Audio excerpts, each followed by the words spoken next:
Hello guys, അപ്പോൾ നമുക്കൊരു Munnar trip കാണാം. ഒരു 3 ദിവസത്തെ ട്രിപ്പായിരുന്നു. അപ്പോൾ നമ്മൾ ദാണ്ട് ഈ പാലമൊക്കെ കടന്ന് നമ്മൾ അടിമാലി മൂന്നാറിലോട്ട് പോകുന്നത്. ഇത് ഏതാ പാലം നിങ്ങൾ പറയാം കേട്ടോ. അപ്പോൾ മൂന്നാർ ഇവിടെ നിന്ന് ഒരു 50-55 കിലോമീറ്റർ ഉണ്ടായിരുന്നു. അങ്ങനെ നമ്മൾ വെളുപ്പിനെ ഒരു 2 മണിയായപ്പോൾ നമ്മൾ ഇറങ്ങി. അവിടെ ഒരു 9 മണിയൊക്കെ ആയപ്പോൾ എത്തി. നമ്മുടെ ഫസ്റ്റ് ഡെസ്റ്റിനേഷൻ എന്ന് വെച്ചാൽ ചീയപ്പാറ വാട്ടർഫാൾസ് ആണ്. നമ്മൾ മൂന്നാറിലോട്ട് പോകുമ്പോൾ ഒരു 40 കിലോമീറ്റർ മുന്നെയാണ് ചീയപ്പാറ വാട്ടർഫാൾസ്. 2-3 വാട്ടർഫാൾസാണ് കാണാനുള്ളത്: ചീയപ്പാറ, വളറ ആൻഡ് ആട്ടുകാട്. അപ്പോൾ നമ്മൾ ആദ്യമേ നമ്മളിങ്ങനെ വാട്ടർഫാൾ കാണാൻ വേണ്ടി ഇങ്ങനെ നോക്കി പോകുമായിരുന്നു. അതുകൊണ്ട് ഇവിടെ ഒരാൾ ഉറക്കമൊക്കെ എണീറ്റ് അങ്ങനെ അവളവിടെ കളിച്ചോണ്ടിരിക്കുക. അപ്പോൾ നമ്മൾ നമ്മുടെ ഫസ്റ്റ് ഡെസ്റ്റിനേഷൻ ചീയപ്പാറ വാട്ടർഫാൾ എത്തി. വലിയ വെള്ളമൊന്നുമില്ലായിരുന്നു, കുറവായിരുന്നു.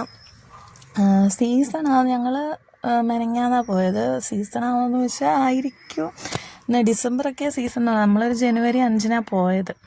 വെള്ളം കുറവായിരുന്നു വളരെ, പക്ഷെ നല്ല ആൾക്കാരുണ്ടായിരുന്നു. അത്യാവശ്യം നല്ല തിരക്കൊക്കെ ഉണ്ടായിരുന്നു റോഡിൽ. അങ്ങനെ നമ്മൾ വാട്ടർഫാളൊക്കെ കണ്ട് അവിടെയൊക്കെ നിന്ന് കുറച്ച് ഫോട്ടോസൊക്കെ എടുത്ത് കൊള്ളായിരുന്നു. നല്ല രസമൊക്കെ ഉണ്ടായിരുന്നു. പിന്നെ അതിൻ്റെ സൈഡിലെല്ലാം കുറേ കുഞ്ഞു കടകളൊക്കെ ഉണ്ടായിരുന്നു. പിന്നെ നമ്മൾ ഫുഡ് കഴിക്കാൻ കയറി മസാല ദോശയാണ് കഴിച്ചത്. പിന്നെ അത് കഴിഞ്ഞിട്ട് പോകുന്ന വഴി വണ്ടർ വാലി എന്ന് പറയുന്നൊരു അഡ്വഞ്ചർ സ്പോട്ട് ഉണ്ട്. അവിടെ ആണ്ട് ഇങ്ങനെ പാരാച്യൂട്ട് റൈഡോ അങ്ങനെയല്ലേ ഇതിന് പറയുന്നത്. അതൊക്കെ ഇങ്ങനെ ആൾക്കാരിങ്ങനെ പോകുന്ന നമ്മളിങ്ങനെ കണ്ട് വീഡിയോ ഒക്കെ എടുത്തിരുന്നു. പിന്നെ നമ്മളിങ്ങനെ നേരെ തേയിലത്തോട്ടത്തിൻ്റെയൊക്കെ നടുക്കൂടെ നമ്മളിങ്ങനെ പൊയ്ക്കൊണ്ടിരിക്കുക. മൂന്നാർ ടൗൺ ലക്ഷ്യം വെച്ചാൽ നമ്മൾ പോകുന്നത്. നമ്മളവിടെ റൂം എടുത്തേക്കുന്നത്, നല്ല ബഡ്ജറ്റ് സ്റ്റേ.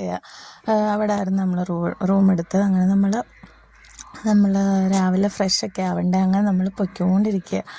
അങ്ങനെ നമ്മൾ ഇപ്പോൾ അങ്ങനെ പോയി കുറേ വളവൊക്കെ കഴിഞ്ഞ്, ഹെയർ പിന്നില്ലയോ അതെല്ലാം കഴിഞ്ഞ് തേയിലത്തോട്ടമൊക്കെ കണ്ട് നല്ല ഭംഗിയുണ്ടായിരുന്നു.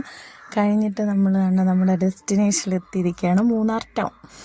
അങ്ങനെ മൂന്നാർ ടൗണൊക്കെ കണ്ട് അവിടുന്ന് ഒരു 2 കിലോമീറ്ററിനകത്തേ ഉള്ളായിരുന്നു താമസിക്കുന്നിടത്ത് പോവാൻ.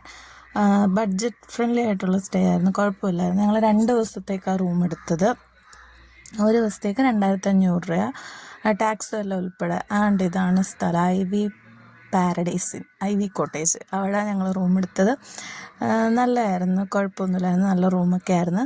അപ്പോൾ ബാക്കി പാർട്ട് 2 കാണാം.